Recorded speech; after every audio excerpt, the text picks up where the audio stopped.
In space, no one can hear you scream, unless you've got good comms, which the nomadic haven did not.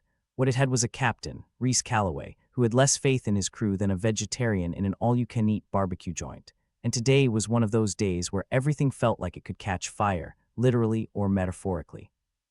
"Captain," said Jax, his second in command, with the kind of enthusiasm that suggested a new and creative disaster was about to unfold. "We've got company." Reese pinched the bridge of his nose. Jax had the charisma of a broken hyperdrive and the tact of a brick through a window. "Let me guess, more debt collectors. Or has the food processor decided to start printing IOU instead of lunch again? Worse, Captain." "It's the Sethlax." Reese didn't like the Sethlax. Then again, he didn't like much of anything lately, except maybe his half-busted recliner and the occasional bottle of bootlegged whiskey. The Sethlax were an odd bunch. Nobody knew what they wanted, or why they insisted on showing up like they owned the galactic neighborhood. "Tell me they're not blocking our path," Reese sighed, already knowing the answer. Jax nodded, a grimace spreading on his face like he'd just bitten into a lemon. "Afraid so. They're interested in our migration pattern, which is a fancy way of saying they want something we don't want to give," Jax replied. "Fantastic," Reese muttered, looking around the bridge of the nomadic haven. It had the charm of a prison cell in half the space, filled with panels of blinking lights that either meant everything was fine or imminent doom. He turned to his crew. "All right, let's see who can kiss alien butt the best today." The ship's bridge crew, a ragtag bunch of humans with varying degrees of questionable sanity, exchanged glances. There was Lil, the navigator who couldn't find her way out of a paper bag but somehow kept them from crashing into stars. Next to her sat Spanner, the tech expert, who had a love-hate relationship with the ship's decrepit systems. Mostly hate. The comms unit crackled to life with a sound like a cat regurgitating a metal hairball. "This is the Sethlax cruiser. Inquiry. Identify yourselves or be prepared for consequences." Reese leaned into the comms, his voice dripping with sarcasm as he answered. "This is Captain Reese Calloway of the Nomadic Haven, a ship so esteemed that even space debris gives us a wide berth. What can we do for you, esteemed travelers of the void? Your ship's path is of interest to us," came the reply, in a tone that suggested the Sethlax speaker had all the personality of a malfunctioning AI. "Our path, huh? Well, if you're looking for nonsensical patterns and chaotic trajectories, you've come to the right place," Reese retorted. The Sethlax voice paused, probably consulting some bureaucratic script.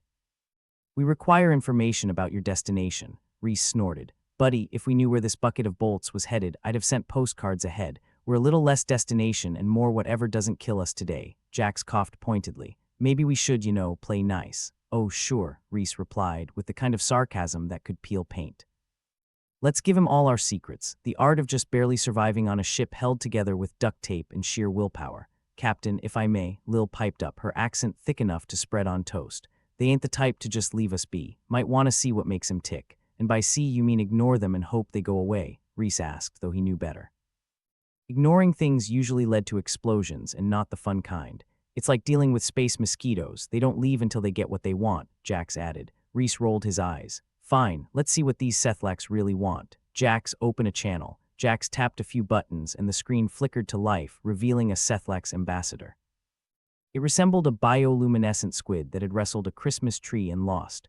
"We have analyzed your ship's anomalous movement patterns," the Sethlax said, voice dripping with the sickly sweet tone of someone who'd just lost a bet.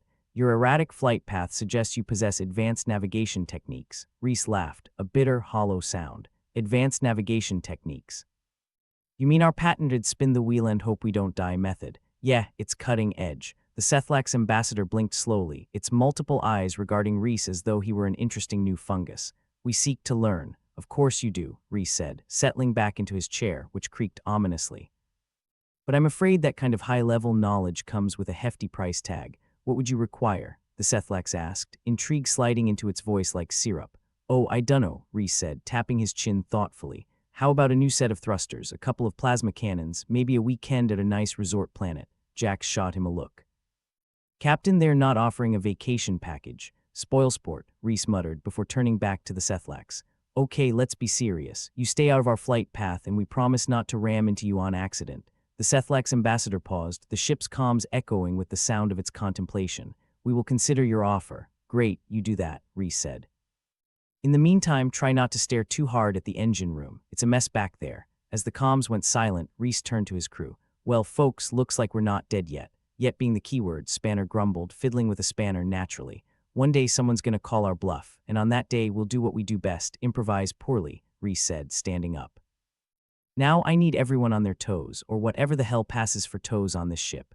The crew dispersed, leaving Reese alone with Jax on the bridge. You think they bought it? Jax asked. Reese shrugged. Hell if I know, but we're still breathing and that's a win in my book. For now, Jax added, ever the optimist. Reese walked over to the large viewport, staring out into the void. The stars stretched like a lazy painter's brushstroke, indifferent as ever to human concerns.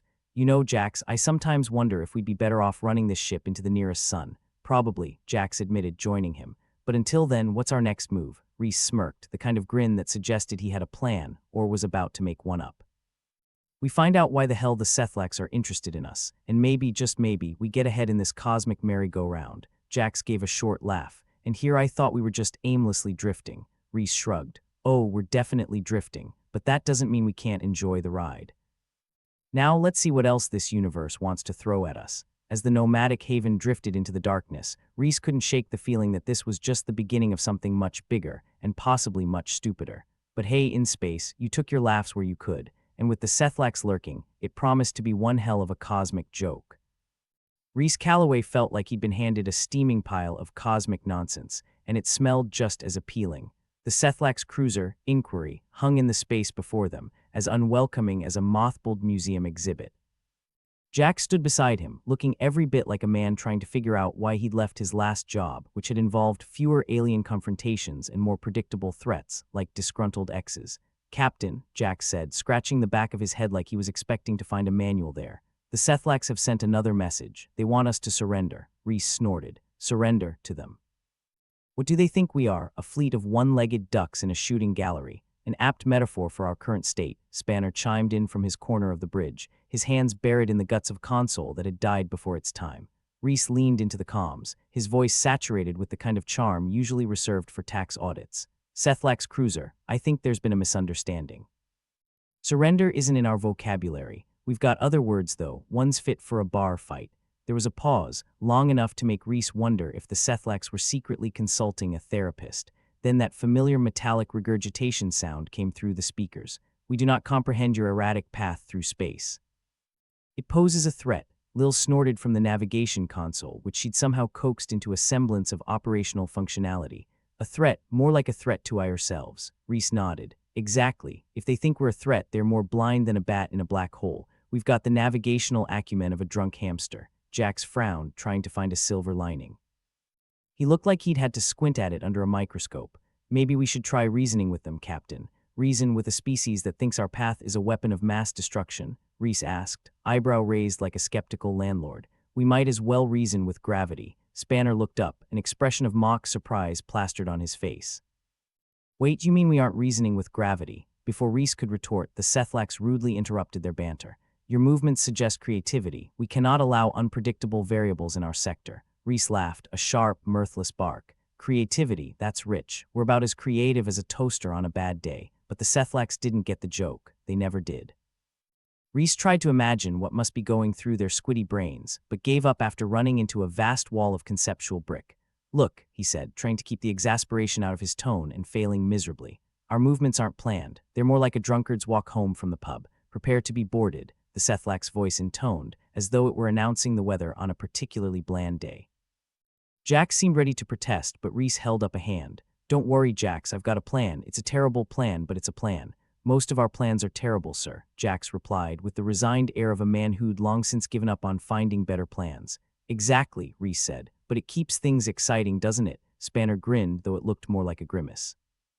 Like a live wire on a wet floor, Reese switched off the comms and spun back to his crew. All right, here's the deal. The Sethlax have the imagination of a soggy sponge. They can't handle unpredictability, so we're going to give them a dose of human chaos. Lil shot him a skeptical look. And how do you plan to do that, Captain? Dance a jig in zero gravity. Close, Reese said. We're going to confuse the hell out of them. We play dumb, act unpredictable, make them second-guess every move. Jax scratched his head. So just do what we always do. Reese winked at him. You're catching on. But the situation was more precarious than a one-legged man in a butt-kicking contest. Below decks, a group of disgruntled crew members, mostly the pirates who had joined them for reasons best left unexamined, were eyeing the Sethlax cruiser like a free buffet. Captain, Lil warned, those pirates are restless. The Sethlax presence might push them over. They see opportunity, Reese sighed. Of course they do, why wouldn't they?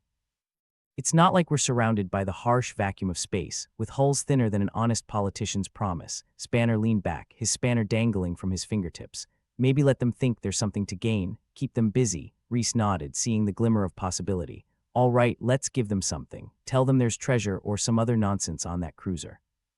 Let them marinate on it. Jax gave him a sidelong look. And what if they actually try something stupid? Another sigh escaped Reese's lips. Then we do what we do best, improvise and hope we're not the punchline. The crew exchanged glances, a silent agreement passing among them. They weren't heroes, but they weren't going down without a fight either. They'd faced the Sethlax with the same reckless abandon with which they faced everything else, by stumbling through it and hoping for the best.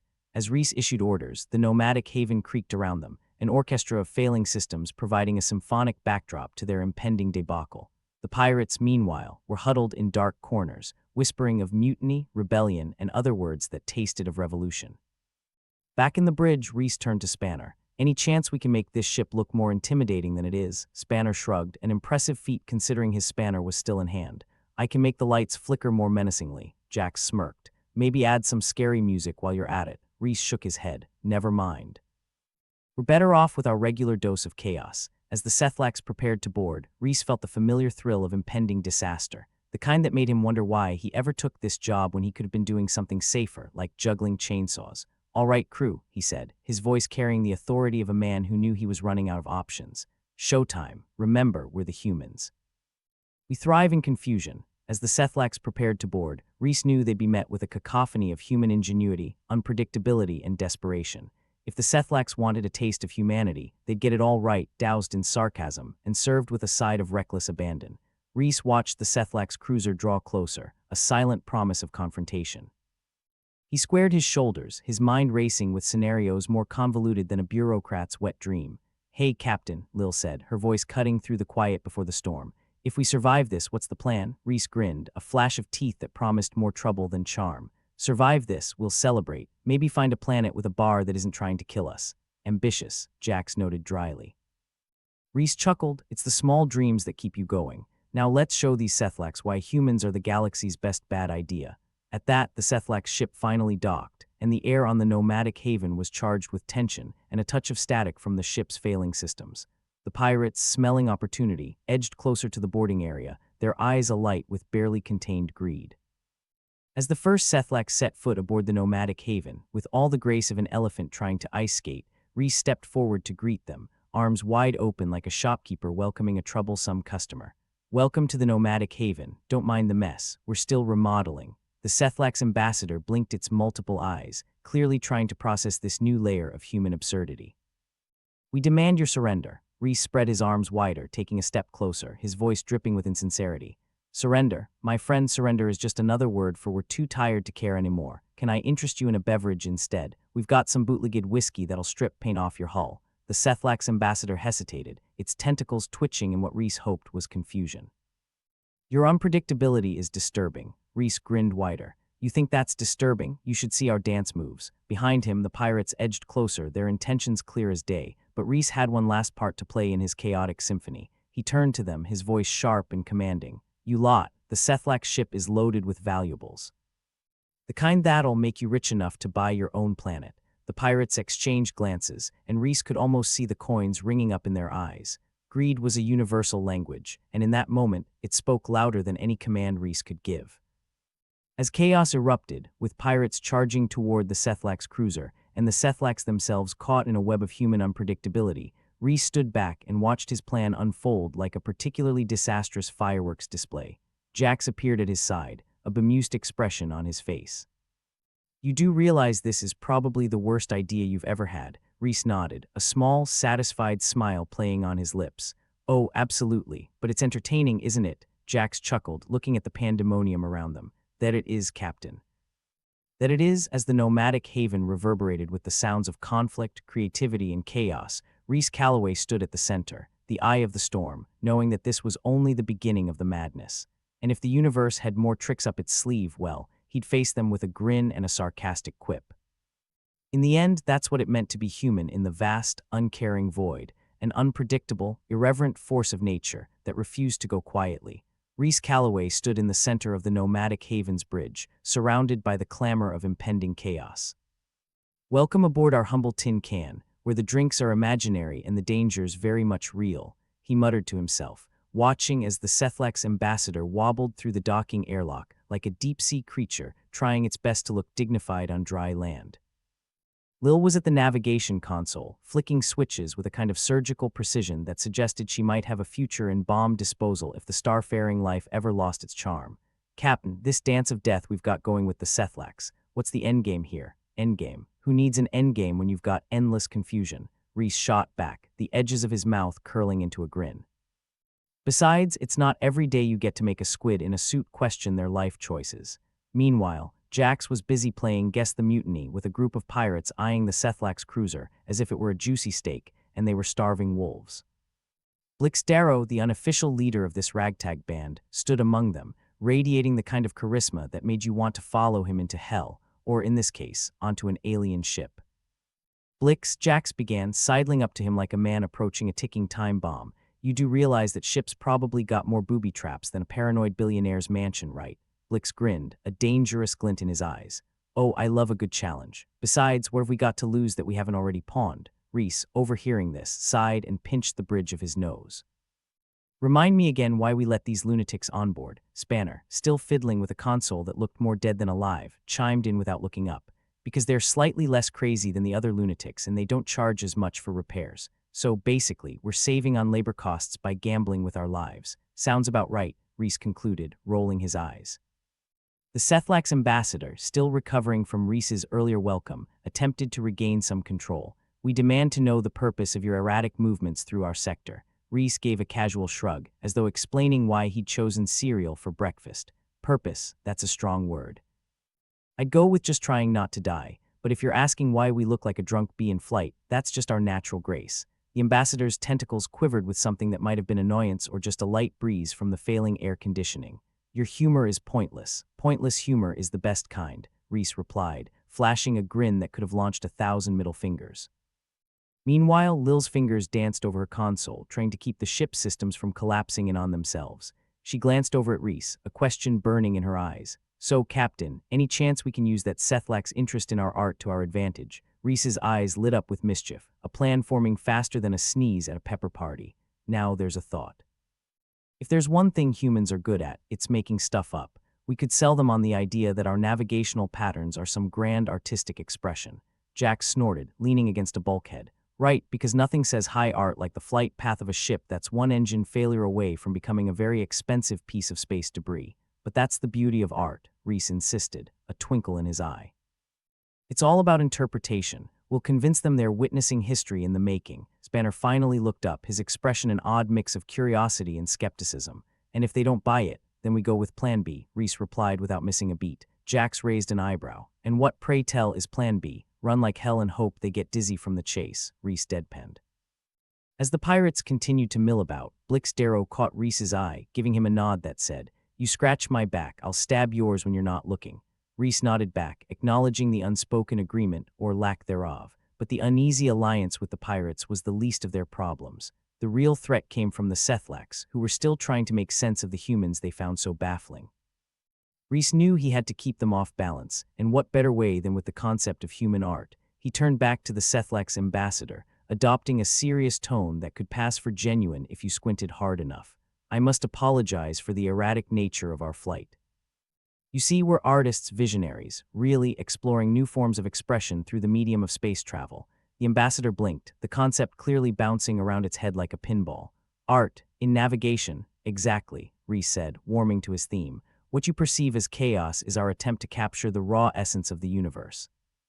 Every twist and turn, every erratic maneuver, it's all part of the greater masterpiece." He gestured broadly, as if painting the stars themselves. "You, my dear ambassador, are witnessing the birth of a new artistic movement. We call it astro-surrealism." The ambassador paused, its response caught somewhere between skepticism and intrigue. "This is unconventional. We must analyze further." Reese nodded wisely, as if he hadn't just made up an entire art movement on the spot. "Of course, take your time. True art requires deep contemplation." Lil shot him a look that was half admiration, half disbelief. "I can't believe that worked." Reese shrugged, a cocky smile playing on his lips. "A little bullshit goes a long way in this universe. with the Sethlacs momentarily distracted by the supposed artistic genius unfolding before their eyes. Reese turned his attention back to the pirates. He knew it was only a matter of time before Blix Darrow and his merry band of miscreants made their move. "Blix," Reese called out, his voice carrying just enough authority to cut through the chatter. "If you and your crew are seriously considering raiding the Sethlacs ship, you should know it won't be a walk in the park." Blix sauntered over, the swagger in his step a testament to either his confidence or his insanity. "Captain, I live for challenges. Besides, what's a little danger between friends?" Reese couldn't help but laugh. "Friends now, are we? And here I thought we were just temporary allies, brought together by mutual desperation." Blix's grin was all teeth. "Desperation makes the best allies, Captain. But don't worry, we'll take care of those Sethlacs for you." Reese nodded, knowing full well that Blix's version of taking care might involve more plundering and less diplomacy. "Just don't blow us all to bits in the process, all right?" Blix winked, already rallying his crew for the impending boarding. "No promises, but I'll try to keep the explosions to a minimum." As the pirates prepared their assault, Reese took a moment to survey the bridge, the heartbeat of their chaotic operation. His crew, as dubious as they were loyal, continued to work tirelessly to keep the nomadic haven from falling apart at the seams. Spanner, finally emerging from under a console with a smudge of grease across his forehead, gave Reese a thumbs up. "We're holding steady, Captain, for now, anyway." "That's more than I expected," Reese replied, giving Spanner a nod of appreciation. "Keep it up and I might start thinking we're invincible," Spanner chuckled, wiping his hands on his jumpsuit. "Invincible, more like stubbornly unkillable. Same difference," Reese said with a shrug, turning his attention to the comms. "Lil, keep an eye on those Sethlacs. I don't trust them not to pull a fast one." Lil saluted, her fingers never pausing in their dance over the controls. "Roger that, Captain. I've got eyes on them." With the pirates ready and the Sethlacs momentarily distracted by the illusion of art, Reese leaned back in his chair, allowing himself a moment of satisfaction. It was a terrible plan, sure, but it was their terrible plan, and that counted for something. As the minutes ticked by and Blix's crew prepared to board the Sethlacs cruiser, Reese felt the tension in the air, a palpable thing that pressed down on them like a too heavy blanket. They were on the brink of disaster, but they'd been there before. It was practically their home turf. "Captain," Jack said, his voice cutting through the silence like a knife. "If this all goes sideways, I just want you to know it's been an honor screwing things up by your side." Reese laughed, the sound sharp and bright in the dim light of the bridge. "The honor's all mine, Jax. We may be a mess, but we're a damn entertaining one." The comms crackled to life, a burst of static before the Sethlacs ambassador's voice cut through. "We have analyzed your artistic claims. Your methods remain unorthodox." Reese grinned, leaning forward to respond. "Unorthodox is just another word for original, my friend. You should try it sometime." Before the ambassador could reply, Blix and his pirates launched their assault, storming the Sethlacs cruiser with a mix of bravado and reckless abandon that only a crew of spacefaring misfits could muster. The bridge of the nomadic haven erupted into action, each crew member focused on their task with a renewed sense of purpose. They weren't heroes, but they were survivors, and that was enough. As Reese watched the chaos unfold, he realized that in the vast, uncaring void of space, it was the unpredictable, irreverent spirit of humanity that made them a force to be reckoned with. And if the Sethlacs couldn't handle that, well, that was their problem. With a final, satisfied nod, Reese turned his attention back to his crew. "All right, folks, let's show these Sethlacs what it means to dance with the devil. Keep your wits sharp and your sarcasm sharper." The nomadic haven trembled beneath them, the ship a living testament to their defiance. Reese could feel the adrenaline coursing through his veins, a reminder that no matter how dire the situation, they'd face it together, laughing in the face of danger and refusing to go quietly into that endless night. As the battle raged on, Reese knew they were far from out of the woods, but they'd bought themselves a little time. And in the grand scheme of things, sometimes a little time was all you needed to turn the tide. For now, that was enough. Reese Calloway stood on the bridge of the nomadic haven, momentarily basking in the glory of their ridiculous success. Most days his crew felt more like a collection of mismatched socks, but today they were a full-blown parade of awkward genius. That is, until the universe decided to remind them who was really in charge. With a jarring shudder, the ship lurched violently to starboard, sending Reese and everyone else on the bridge scrambling for something solid to hold onto.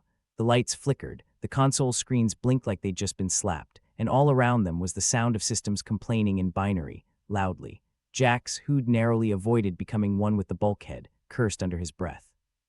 "Looks like the universe just RSVP'd no to our party," he said, wiping blood from a fresh cut on his forehead. "Spanner, status report." Reese barked over the chaos, clinging to his chair like it was his one true love. Spanner, half buried in the guts of another malfunctioning console, shot him a look that screamed, "I hate this job. I'm a mechanic, not a miracle worker," he shouted back, sparking wires dangling from his hands. "But from what I can tell, our engines just took a vacation, and they didn't leave a forwarding address." "Great," Reese muttered, gripping the armrests tighter. Just great. Meanwhile, Lil was throwing switches and punching buttons with the kind of fervor that could only come from someone who realized just how slim their chances really were. "We're leaking atmosphere like a sieve, Captain," she reported, her voice taut with tension. "If we don't patch things up, we're gonna be the universe's latest ghost ship." "You know, I always thought I'd make a good ghost," Reese said, trying to keep the mood from sinking lower than a limbo bar set by a sadist. "But let's save that for retirement, all right." As if the situation wasn't dire enough, the comms crackled to life again, this time delivering the worst kind of news. Blix Darrow's voice, slick as oil on a slip-end slide. "Reese, old buddy," came the pirate's infuriatingly smug tone. "Looks like you're in a bit of a pickle. Need a hand?" Reese immediately knew that tone, the one that said a knife was already aimed at his back. "What do you want, Blix? Or should I say, what do you think you've already taken?" There was a pause, the kind where you could almost hear the smirk on the other end. "Let's just say I'm in negotiations with our Sethlax friends. Turns out, they're interested in partners who know how to keep their promises." Reese rolled his eyes so hard he felt dizzy. "And here I thought pirates were all about the honor among thieves." "Guess you're more about the thieves part, huh?" "Nothing personal, Reese. It's just good business," Blix replied. "Besides, if you manage to survive, maybe we'll have another drink on the other side, assuming you don't end up as space debris." "You're all heart, Blix, truly," Reese said, his voice dripping with sarcasm. "But don't worry, we'll manage." By the time he'd ended the call, Reese had already started piecing together a plan. A stupid, reckless, insane plan. But given their track record, those were the only plans that ever seemed to work. "All right, folks," he called out, turning to his beleaguered crew. "I need options. What can we do to convince our new friends to back off before the vacuum sucks us out like a cheap canned soup?" Lil, never one to miss a beat, spoke up. "We could always go with our usual, run like hell and pray. Engines are down, remember." Spanner interjected, sounding far too cheerful for someone elbow-deep in wires. "Unless you want to try paddling." Reese pressed his fingers to his temple, trying to massage the frustration away. "We need to think differently. The Sethlax aren't used to unpredictability. They don't like it, so let's give them a taste of the wild side." Jax was listening intently, his curiosity piqued. "What are you suggesting, Captain?" Reese grinned, the kind of grin that usually preceded a very large explosion or an even larger cocktail. "We give him what they fear most, chaos, absolute human chaos. And how exactly do we do that?" Lil asked, eyebrows raised. Reese drummed his fingers against his chair, thinking, "We need a show, something they'll never expect.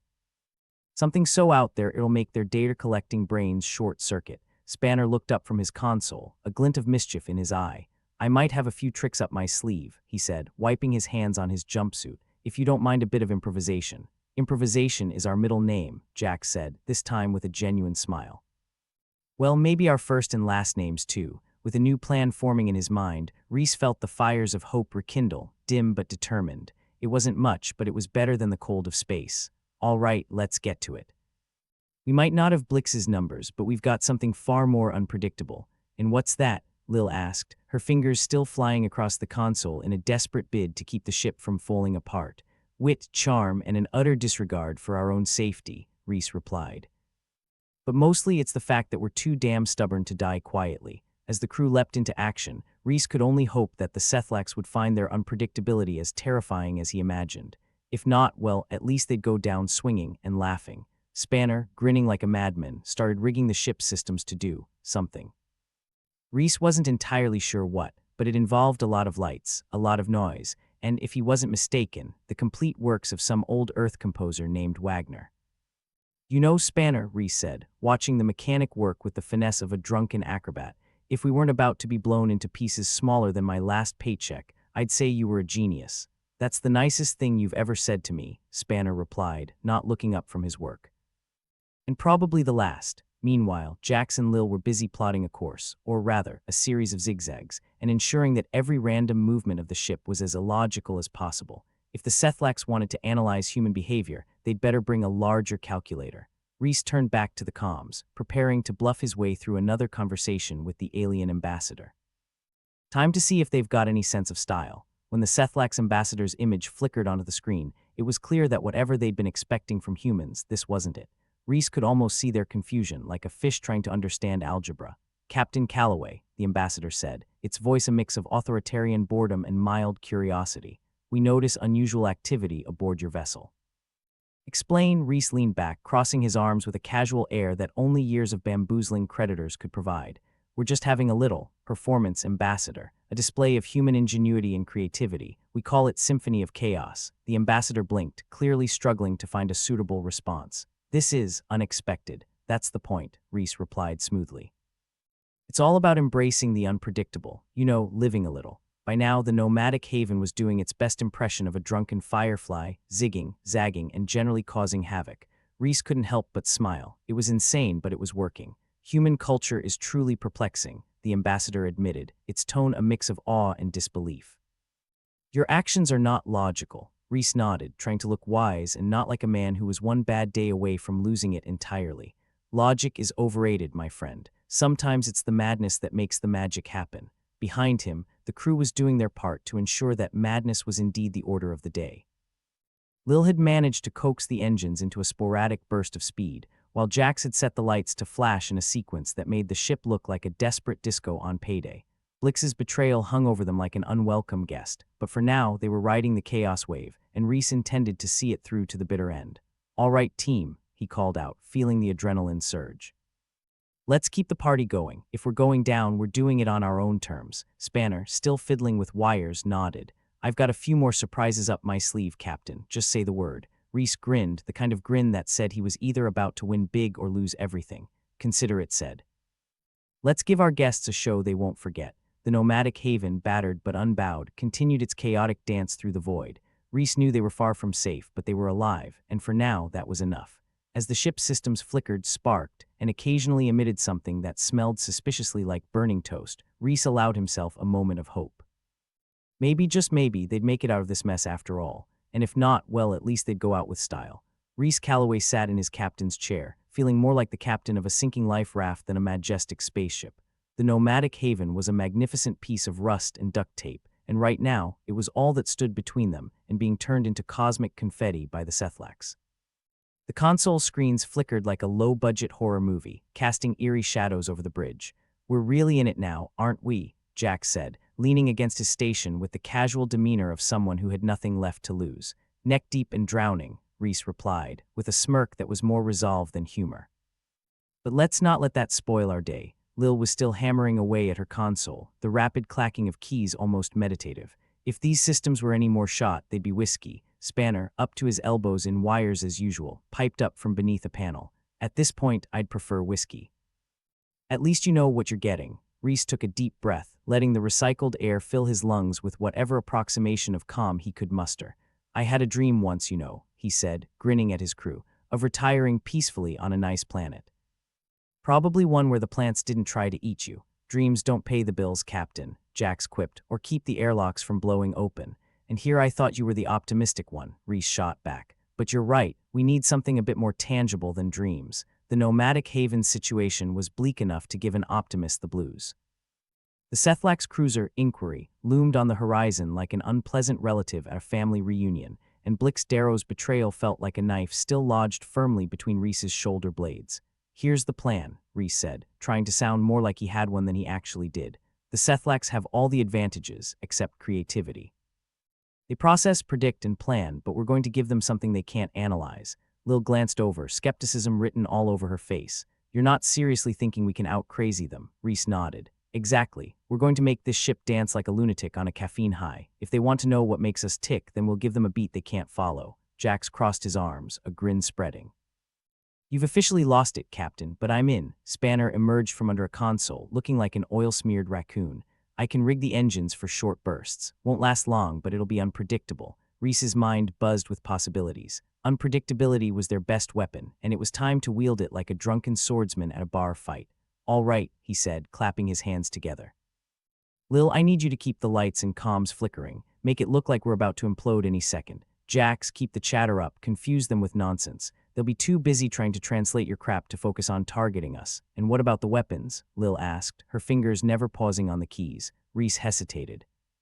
Fighting back was a laughable notion when their weapon systems were as reliable as a politician's promise. "We make them think we're more of a threat than we are. Smoke, mirrors, flashy lights. All the things that look impressive but don't mean squat.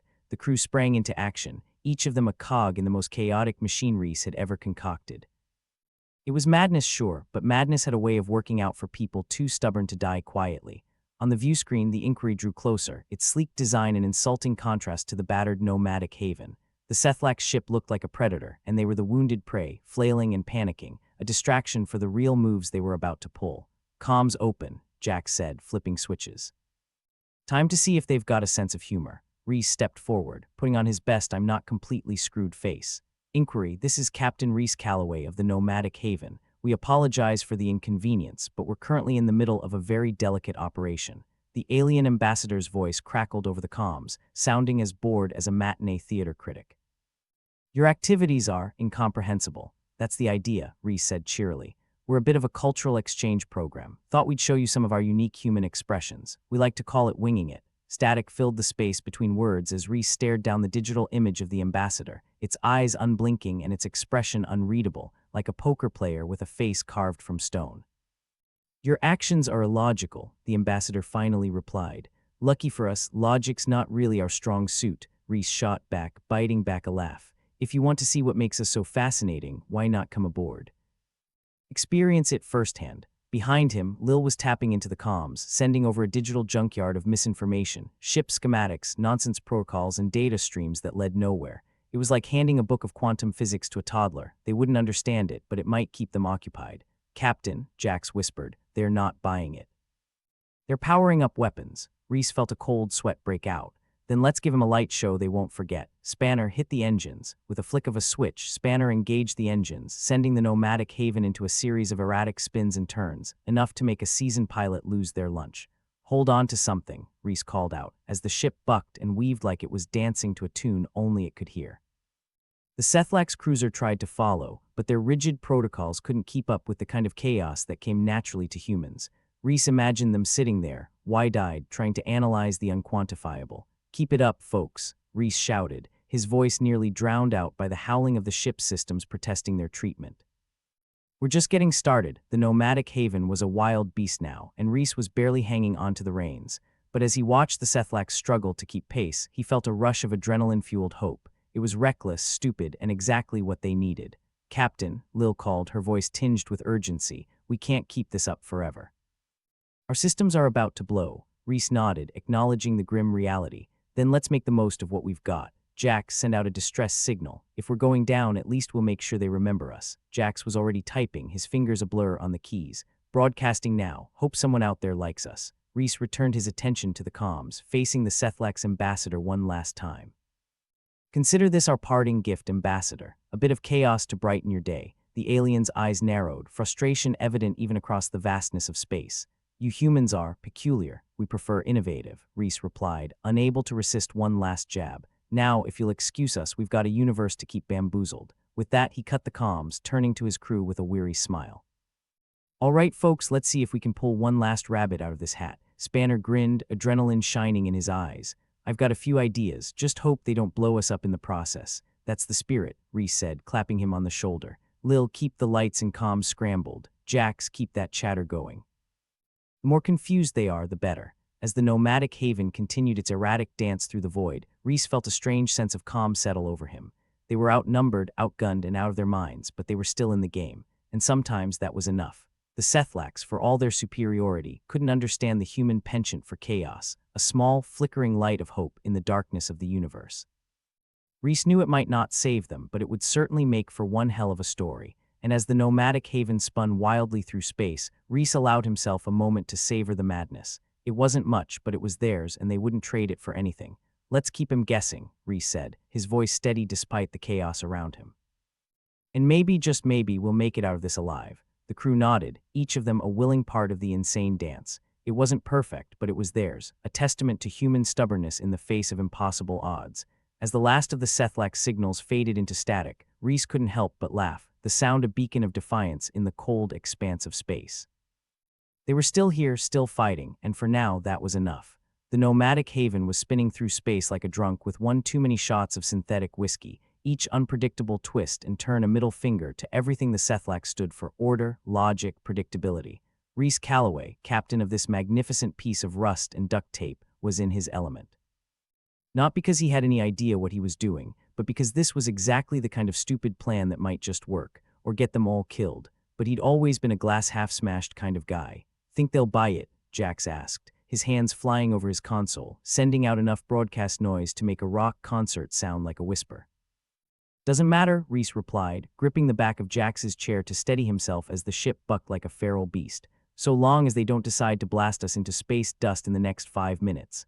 Optimism. It's sickening," Jax said, a grin twisting his lips despite his words. In the corner, Spanner was still neck-deep in wires, swearing like an exorcist in a haunted house. "If this power surge doesn't fry our circuits, it'll be a damn miracle. Miracle on this ship. Might as well ask a black hole for a light," Lil muttered, her fingers dancing over her console, creating the illusion of a ship on the verge of implosion, or explosion. Not that there was much difference in their current state. Reese laughed, a sound that felt more like defiance than humor. "Keep it up, folks. Let's show the Sethlax what chaos really looks like." As if on cue, the inquiry faltered, its rigid precision thrown off by the spectacle in front of it. The Sethlax's meticulously ordered systems struggled to compute the erratic ballet the nomadic haven was performing. It was like trying to understand why a cat would suddenly bolt across the room for no apparent reason. Some things just didn't make sense. "Captain, they're adjusting their tactics," Lil said, her voice laced with urgency. "Looks like they're going for more direct approach." Reese frowned. Figures they'd get bored of the dance. "All right, let's give him something new to chew on." "Lil, how's the light show coming?" "Like a fireworks display on a budget."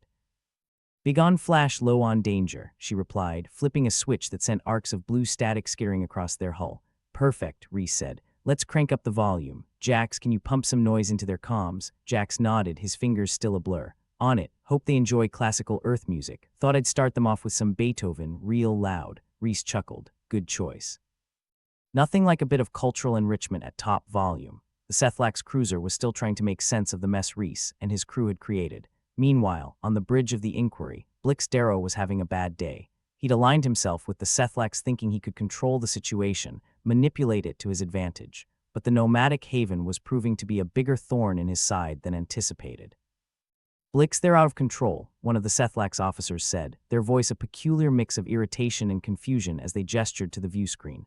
"Your human compatriots are unpredictable." Blix ran a hand through his hair, his charming facade fraying at the edges. "That's the thing about Reese Calloway," he admitted, more to himself than to anyone else. "He's impossible to predict because he never knows what he'll do next." "What was your plan, Blix?" the Sethlax ambassador inquired, its deep-sea creature on dry land voice dripping with disdain. "Your strategy appears ineffective," Blix grimaced, knowing full well that his alliance with the Sethlax was hanging by the thinnest of threads. The plan was to outthink them, not outcrazy them. But Calloway's always had an annoying knack for making plans go sideways. The ambassador's eyes narrowed, suspicion creeping into its gaze. "Perhaps your loyalty lies elsewhere." Blix forced a smile, but it felt more like a grimace. "I'm loyal to myself, Ambassador, and right now that means helping you deal with this mess." Back on the nomadic haven, Reese was feeling the strain.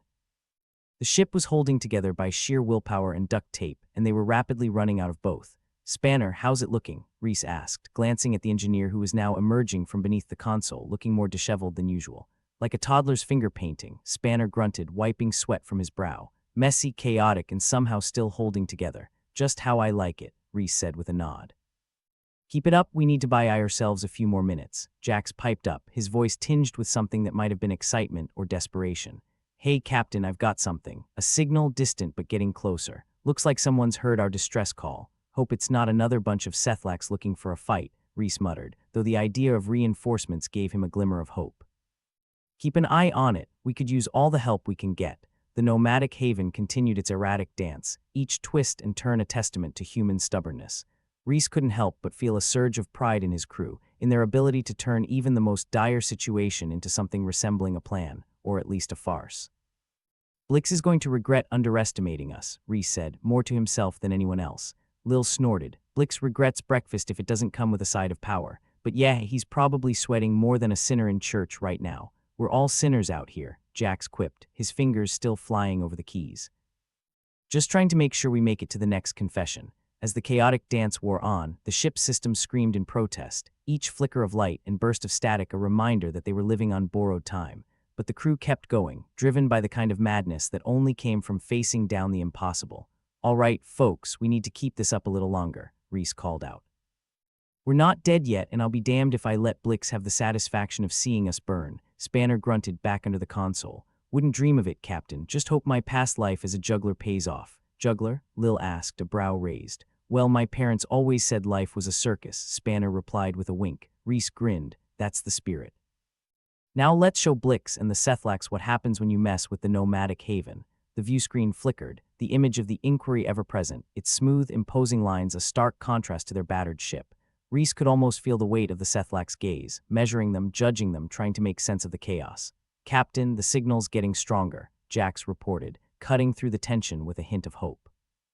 Maybe luck's finally deciding to take our side. Reese allowed himself a tiny smile. About damn time. Let's just hope they're friendlier than the last bunch. As the minutes stretched on, each second felt like an eternity. The nomadic haven was precariously perched on the edge of oblivion, yet somehow they were still holding on. Reese knew it couldn't last, but for now it was enough. Keep your eyes peeled, everyone, Reese said, his voice steady despite the chaos. If our new friends decide to show up, I want us ready to make a run for it. Captain, Lil called, her voice cutting through the din. The Inquiry's movements, they're hesitating. Reese glanced at the screen, seeing the cruiser falter, its advance slowing. They don't like not knowing what's coming next. Let's see if we can make him second-guess themselves a bit more. Spanner emerged from the console, looking like he'd been wrestling with an octopus.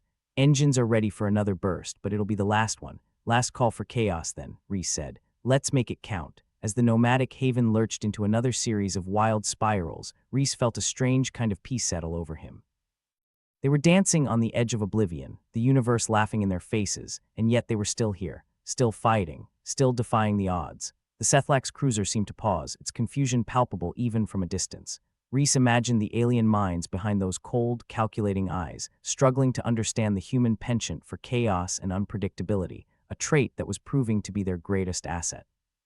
Jax, any updates on our mystery guest? Reese asked, clinging to the hope that salvation might be hurtling toward them through the void.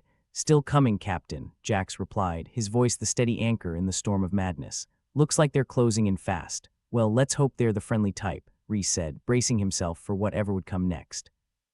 As the nomadic haven danced its final chaotic waltz, Reese knew that whatever the outcome, they'd made their mark. They'd shown the Sethlax and Blix Darrow that humans might be unpredictable, reckless, and a little bit mad, but they were also resilient, adaptable, and unyielding.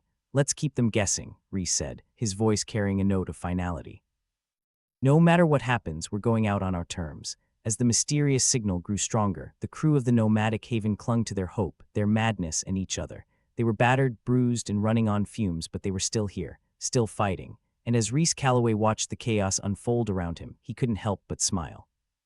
Because in this unpredictable, unforgiving universe, they'd done the impossible, they'd survived. The nomadic haven was spinning like a drunk on a merry-go-round, but at least it was still holding together. Reese Calloway squinted at the console screens, trying to make sense of the digital noise. Beethoven was still booming through the comms, a delightful juxtaposition against the chaotic visuals of blue static and frantic maneuvering.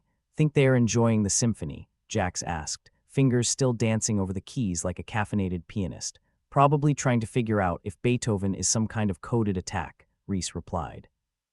But hey, if it keeps him off balance, I'm all for it. Lil snorted, her eyes glued to the flickering screens. Maybe they'll retreat just to save their eardrums. The Inquiry's movements had indeed slowed, the ship lumbering like a confused, oversized crab. Reese allowed himself a brief moment of satisfaction. Blix and the Sethlax were clearly struggling to adapt to the madness. Spanner, how's the ship? Reese asked, knowing the answer would likely be some variation of not good. A few more minutes and we'll have a new sunroof, Spanner grunted, emerging from the console with a spark in his hair. But she's holding, Captain, for now. That's my girl, Reese said, giving the console a reassuring pat, as if it were a faithful steed rather than a cobbled-together heap of metal and wiring. The alien cruiser remained on screen, its looming presence a stark reminder of the fine line they were treading between survival and becoming cosmic dust. Yet the nomadic haven's crew was proving that sometimes, chaos was the best strategy. Jax, keep an eye on that signal, Reese reminded, the hope of reinforcement still a flickering light at the end of a very long tunnel.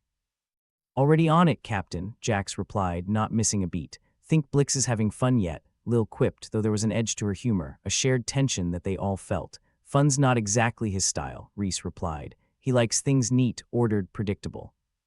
We're the fly in his ointment, and I'm loving every minute of it. As if on cue, the comms crackled to life, a guttural hiss that could only be one thing, Blix's voice. Calloway, it grated like metal on metal. What's your endgame here? Reese grinned, leaning back in his seat as he replied, Endgame. Didn't know there was supposed to be a game. Just enjoying the chaos, Blix. You can't keep this up, Blix warned, his tone sharp with frustration. The Sethlax will adapt. Adapt to what? Reese scoffed. Lunacy, good luck with that. A pause, then Blix's voice oozed through the static again, thick with barely restrained anger. You're going to get yourself killed, Calloway, pulling stunts like this. Better than letting you have the satisfaction, Reese shot back. Besides, life's more interesting when you're dancing on the edge, don't you think? Another silence, longer this time. A tension stretched across the void. Reese imagined Blix stewing in his own impotent rage, trying to find a foothold in the slippery slopes of human unpredictability. The inquiry shifted, its movements hesitant, like a boxer who'd taken one too many hits and was reconsidering the wisdom of the fight. Reese's heart leapt a small victory, but enough to keep hope alive. Captain, Jack said, his voice cutting through the moment. Signal's almost here. Looks like they're making a beeline for us. Reese felt a surge of adrenaline. All right, people, let's get ready to greet our mystery guest. Maybe they're here to crash the party or save it. Lil looked over, her expression wry. Guess we'll find out soon enough. Just hope they brought snacks. The nomadic haven continued its erratic dance, each maneuver a testament to the crew's resilience and sheer bloody-mindedness. The Sethlax could have logic and order. Reese had chaos, and right now chaos was winning. As the seconds ticked by, Jax's fingers flew over the console, a blur of movement and precision. They're hailing us, Captain. Reese nodded, his expression a mixture of relief and steely determination.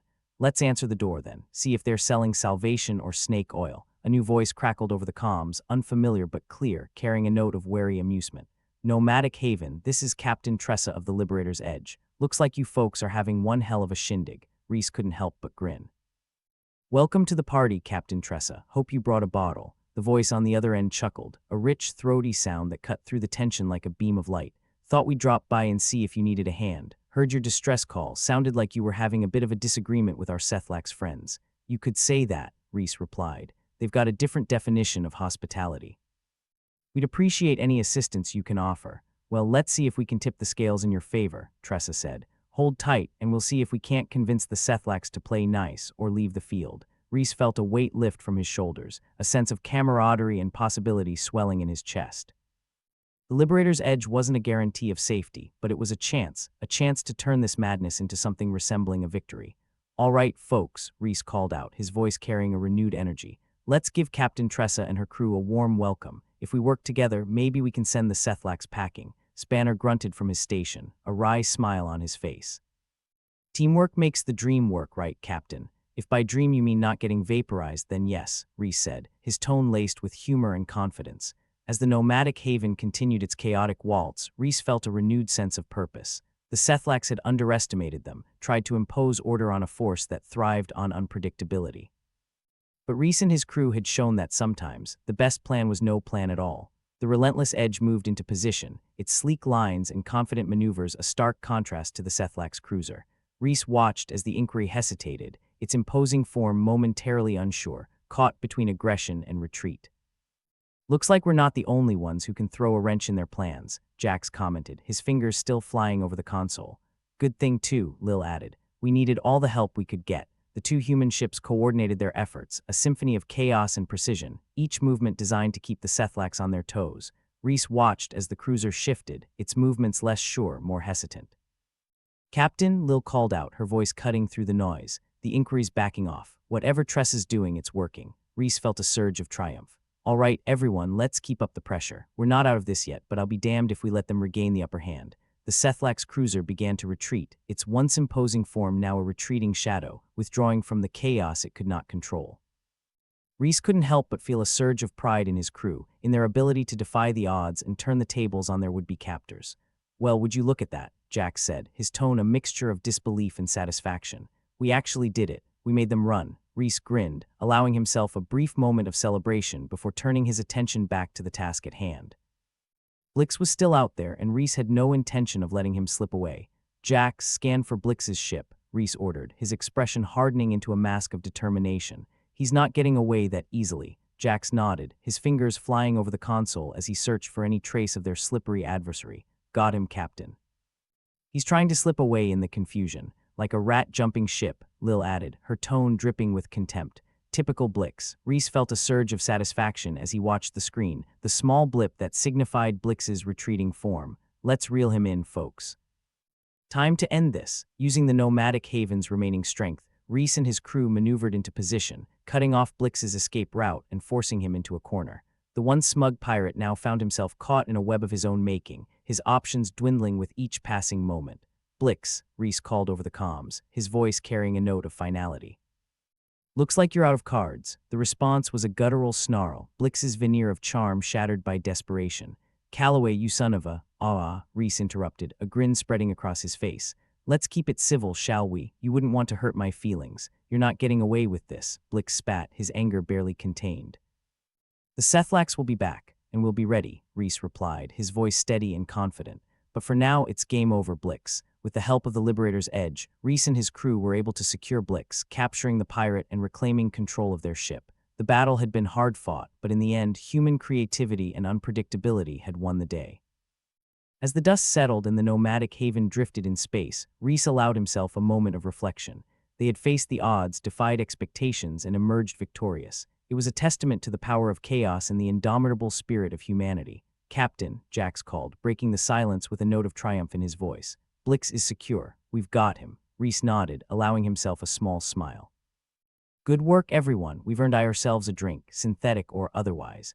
As the crew of the nomadic haven celebrated their hard-won victory, Reese took a moment to savor the taste of success. They had faced the impossible, embraced the madness, and emerged stronger for it. In the vast, unpredictable expanse of the universe, they had shown that sometimes the best way to win was simply to refuse to lose. After the dust of battle had settled, and the expanse of space was once more a serene void of potential death traps, Reese Calloway leaned back in his chair, feeling a rare moment of satisfaction. A glance around the bridge of the nomadic haven showed him a crew that was a mix of exhaustion and triumph, a cocktail almost as intoxicating as the synthetic whiskey they were about to uncork. Jax, you genius, did you really manage to pull every part of this plan out of your ass, or just the fun ones? Reese asked, a smirk playing on his lips. All the best plans come from there, Captain, Jax replied, not missing a beat. Besides, where else would I store such brilliance? Lil snorted, not looking up from the console she was still monitoring. I think the Sethlax have a simpler solution. They just don't bother with brilliance, keeps things tidy. Guess they're not fans of the mess humanity tends to make, Reese said, his smile turning a bit grim. But it's that very mess that saved our asses today. Speaking of which, how's Blix doing, all crated up, like a caged ferret, Spanner said, finally looking up from a screen that displayed the life support systems. Except I think a ferret would be less likely to chew its own foot off to escape. An image of Blix gnawing on his own extremity flashed in Reese's mind, and he chuckled. It wasn't a pretty picture, but it was poetic justice. Well, let's keep him on ice until we figure out what to do with him, Reese decided, or until he chews through a limb and makes a run for it. Whichever comes first, the nomadic haven bobbed gently in the void, a stark reminder of the chaos they just survived. While the universe continued its indifferent spin, their small slice of it felt curiously more secure than it had in a long time. Captain Tressa will probably want to have a word, Lil pointed out. Guess we owe her a drink at the very least. Reese nodded, feeling a pang of gratitude. The Liberator's Edge had been the unexpected ace up their sleeve, a beacon of hope when all seemed lost. Not that he'd ever admit to needing help, pride and all that. Yeah, let's not keep her waiting. Jax, patch her through. Let's see how she likes our brand of hospitality. When Tressa's voice came through the comms, it was as warm and inviting as a luxury cruise liner's announcement, if the cruise liner were also armed to the teeth and ready to tussle. Captain Calloway, hope you're celebrating over there. We sure as hell are, thanks to you, Captain Tressa, Reese replied, injecting a note of gratitude into his voice that was genuine as it was rare. We were one Sethlax misstep away from being space dust. You did most of the heavy lifting. We just added a bit of flair, Tressa chuckled. Besides, you're entertaining to watch when the universe decides to throw a wrench in your works. Reese laughed, a low sound that seemed to bubble up from the core of him.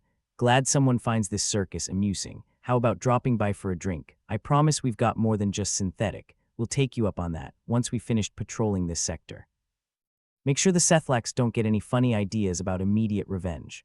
Looking forward to it, Reese said. As the line went dead, he turned back to his crew. All right, folks, let's pretend we care about tidying up. We've got company dropping by. The crew dispersed, each to their own tasks, though the weariness was palpable. Even Jax's usual nimbleness seemed a tad sluggish as he returned to the console. Still, there was an air of accomplishment, of having faced the void and spat in its eye. No small feat. While you're at it, might want to make sure everything's still in one piece, Reese added. No use celebrating if the ship's about to implode. Spanner gave a mock salute. On it, Captain. I'll make sure she doesn't fall apart before you can embarrass yourself with your lack of dance skills. Reese grinned. You wound me, Spanner. I'll have you know my dance skills are legendary. Legendarily bad, maybe, Lil muttered. Reese watched them go, feeling a swell of pride that was only slightly dampened by the realization that he was, in fact, a terrible dancer. But hell, if he could navigate a space battle, he could certainly stumble through a waltz, maybe. The bridge was quiet, save for the hum of the engines and the occasional beep from the consoles. In this brief moment of respite, Reese allowed himself to think about the broader implications of their little adventure. The Sethlacs were logical to a fault, predictable in their response, and that had been their downfall. Would they learn from this? Unlikely. But Reese knew one thing for sure: humanity thrived in chaos.